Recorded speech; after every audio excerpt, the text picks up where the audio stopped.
बागुल ड्रामे जी अचण वारी किस्त में छा थींदो? छा बहादुर खान खे जेका सूं धमकी ॾेई आई आहे, हाणे बहादुर खान कहिड़ो एक्शन खणंदो? छा बागुल हाणे सूं खे इहो पुछियो आहे त ऐं सूं ॿुधायो आहे की मूं धमकी ॾिनी आहे, हाणे शामिर अची को ॻोठ में यानी खून कंदो या अजू ऐं हाजन ऐं शाहू इहे बागुल जो साथ ॾींदा अचण वारी किस्त में?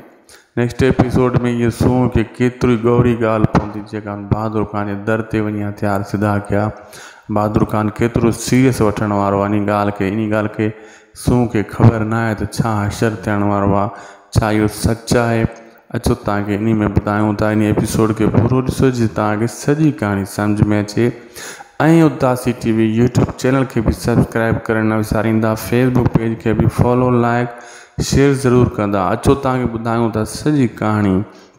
दोस्तों पहिरीं ॻाल्हि हीअ त जेका सूं धमकी ॾेई आई आहे, वार्निंग ॾेई आई आहे बहादुर खान खे, बहादुर खान इन ॻाल्हि खे सीरियस वठंदो ऐं उहो कहिड़े अहिड़े नमूने सां शामिर खां वार कराईंदो जीअं इन बागुल खे ऐं सूं खे ख़बर पइजी वञे।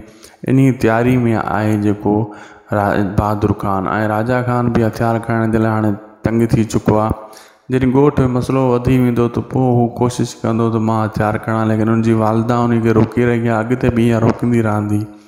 हाणे शामिर जेको ईंदो दोस्तो इहो हिकु ॿ किस्त जे अंदरि ॾिसंदो त ॻोठ में नेक्स्ट एपिसोड में ट्राकोड़ो मचाईंदो ऐं हारनि खे तंग कंदो, जंहिंमें सारंग ऐं माणक इहे वॾो साथ ॾींदा। लेकिन फ़िलहालु वक़्ती तौरु जेको शामिर आहे इहो पंहिंजो दबको मतिलबु दाबो ॻोठ में विहारे वेंदो। अहिड़े हिसाब सां इन्हनि जो झड़ो वरी स्टार्ट थींदो, वरी हाणे काफ़ी किस्तनि छिक छिका इन्हनि जी हलंदी रहंदी ऐं बागुल बि जेको आहे विढ़ंदी रहंदी। अॼु जो वीडियो भुॻो पुॼाणी ते ख़ुदा।